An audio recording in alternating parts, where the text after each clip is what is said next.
Good morning student, welcome to physics class. Previous lecture में हमने rainbow को discuss कर लिया था और आज के लेक्चर में हम लोग डिस्कस करेंगे ह्यूमन आई। ठीक है, ये हम लोग छोटी क्लासेस में भी इसको पढ़ चुके हैं ह्यूमन आई को, तो उसी तरीके से ये टॉपिक है, इसको ध्यान दीजिए।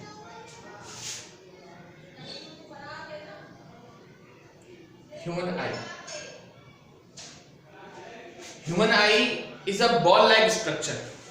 ये एक बॉल की तरह स्ट्रक्चर होता है। Human I is a ball like structure in which front surface is curved. ये एक इस तरह से बॉल की तरह एक स्ट्रक्चर होता है जिसका जो आगे का जो हिस्सा होता है, फ्रंट फेस जो होता है, वो थोड़ा सा कर्व या ये कह सकते हैं थोड़ा सा उभरा हुआ होता है। ठीक है, ये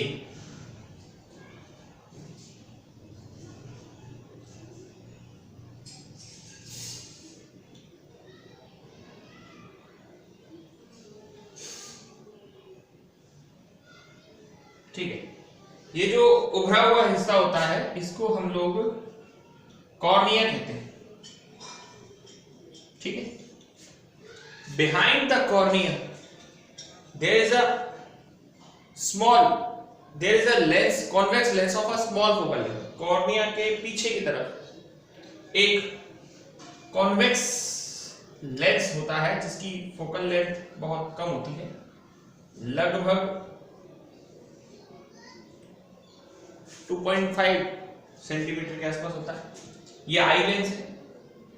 सिलेरी मसल्स की हेल्प से behind the cornea there is a convex lens of a small focal length held with the help of ciliary muscles। ये जो दोनों आपकी दिख रही हैं ciliary muscles की हेल्प से ये एडजस्ट है।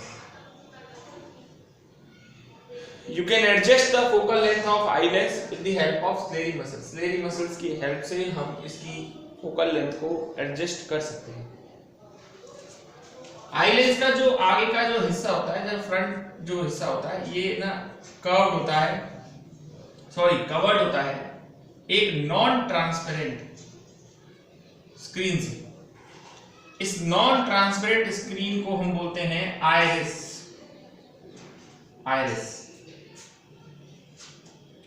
आई लेंस का जो आगे का जो हिस्सा होता है वो नॉन ट्रांसपेरेंट स्क्रीन से कवर होता है। इस नॉन ट्रांसपेरेंट स्क्रीन को अपन क्या कहते हैं? आइरिस। आइरिस के बीच में एक छोटा सा होल होता है, इसको बोलते हैं प्यूपिल।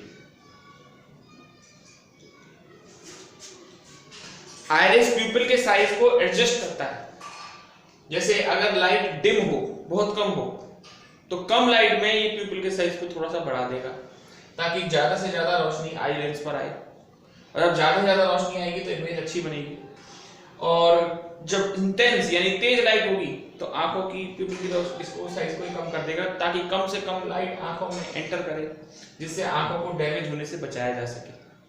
ये नॉन ट्रांसपेरेंट स्क्रीन होती है आइरिस। आइरिस के बीच में एक छोटा सा होल होता है, उसको हम प्यूपिल कहते हैं। ये तुम्हारा आई लेंस है, ये तुम्हारा आई लेंस है।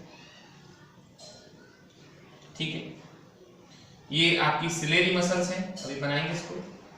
अब कॉर्निया और आइरिस के बीच में एक वाटर लाइक लिक्विड फिल्ड होता है।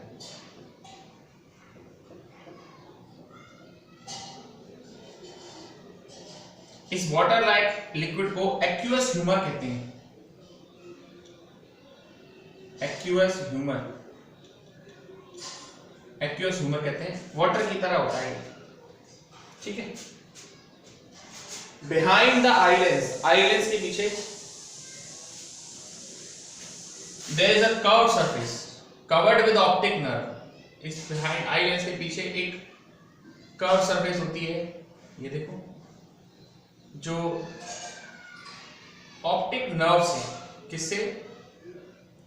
ऑप्टिक नर्व से कवर्ड होती है।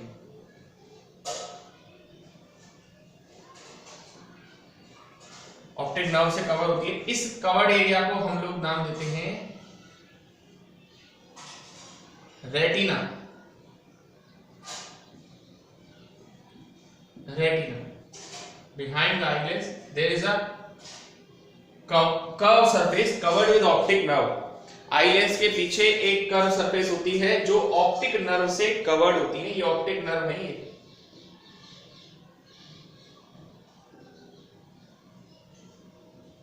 इस ऑप्टिक नर्व को ही हम लोग, इस कवर्ड सरफेस को अपन क्या कहते हैं, रेटिना कहते हैं। और आई लेंस और रेटिना के बीच में एक थिक और विस्कस लिक्विड भरा हुआ होता है, गाढ़ा और एक लेसदार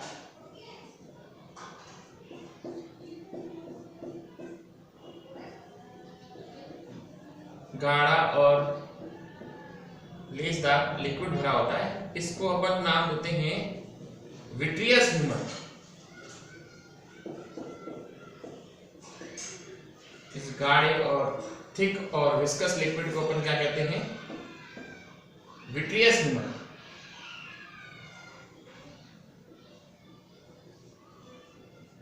विट्रियस ह्यूमर, ठीक है। और ये जो दोनों आपकी हैं, ये क्या है आपकी, ciliary muscles.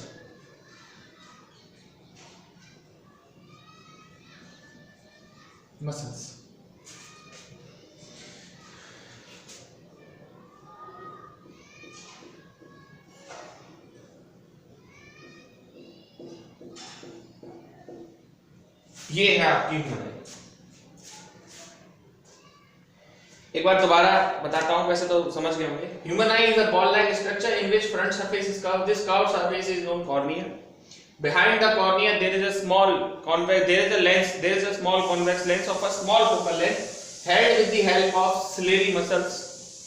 This is known eye lens, and the ciliary muscles adjust the focal length of eye lens. ये eye lens की focal length को कम ज्यादा कर सकती हैं।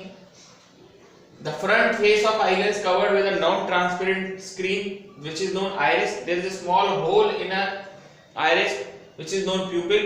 Iris adjusts the size of the pupil. In dim light, it decreases the size of pupil. So in dim light, it increases the size of pupil so that maximum light enter in our eye. In heavy light or intense light, ये आपकी इसकी pupil की size को क्या करता, कम कर देता ताकि eye को डैमेज होने से बचाया जा सके। There is a water-like liquid filled between cornea and eye lens, which is known aqueous humor. Behind the eye lens, there is a curved surface with optic nerve, which is known retina. Between the retina and eye lens, there is a thick viscous liquid filled, which is known vitreous humor. ठीक है, तो ये था आपका system eyes का। और ये तो आई लेंस के बारे में बात हो गई। इसके बाद हम देखते हैं कि इसमें एकोमोडेशन ऑफ आईज क्या होती है। देखिए, आप ऐसा कीजिए, जैसे आपके हाथ में ये किताब है, आपने बुक को लीजिए, पढ़िए, आप इसे बड़े आराम से पढ़ लेंगे।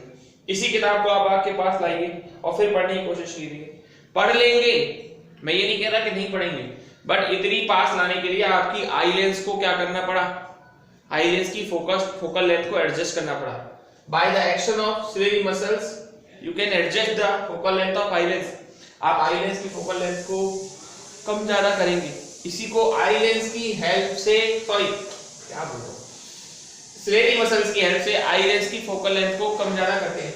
तो सिलेरी मसल की हेल्प से आई लेंस की फोकल लेंथ को कम ज्यादा करना ही एकोमोडेशन ऑफ आई कहलाता है।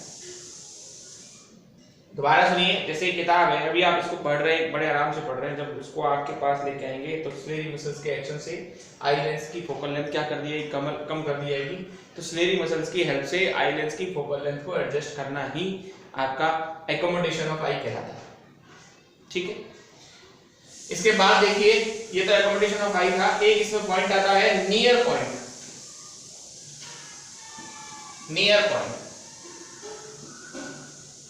नियर पॉइंट क्या होता है, देखिए, when ciliary muscles relax, जब सिलेरी मसल्स रिलैक्स होती है, कोई ऐसी दिक्कत नहीं आती। The least distance of vision, जैसे अब मैं आपको देख रहा हूं, सिलेरी मसल्स रिलैक्स है, आंखों को ज्यादा जोर नहीं लगाना पड़ रहा। जब सिलेरी मसल्स रिलैक्स हो तो लीस्ट डिस्टेंस ऑफ विजन आपका कहलाता है नियर पॉइंट, और ये लगभग होता है एक नॉर्मल आईज के लिए, एक नॉर्मल ठीक ठाक आंखों के लिए ये 25 यानी 25 सेंटीमीटर होता है। लेकिन ये डिपेंड करता है सिलेरी मसल्स के एक्शंस पर। जैसे जैसे उम्र बढ़ती जाती है सिलेरी मसल्स का एक्शन थोड़ा कमजोर हो जाता है। 60 साल के, अगर 60 साल की उम्र हो जाए और 60 साल की उम्र पर ये नियर पॉइंट 200 सेंटीमीटर तक शिफ्ट हो सकता है। अगर 60 साल का कोई मनुष्य है तो ये नियर पॉइंट 200 सेंटीमीटर तक जा सकता है। जबकि 7 to 8 ईयर ओल्ड चाइल्ड अगर कोई है तो उसका नियर पॉइंट 10 सेंटीमीटर हो सकता है। देखा होगा आपने छोटे छोटे बच्चों को बिल्कुल घुस घुस के काम करते हैं किताब में, उनको कोई दिक्कत नहीं आती, उनका नियर पॉइंट बहुत कम है, उनकी आईज बहुत अच्छी है। लेकिन जो एक नॉर्मल आईज है वो है 25 सेंटीमीटर, और जो एज बढ़ती जाती है तो ऑब्वियस है नियर पॉइंट आपका शिफ्ट होता जाता है। तो ये आपका नियर पॉइंट है। नियर पॉइंट क्या होता है? When ciliary muscles is relaxed, the least distance of vision is known near point. इसके बाद है far point.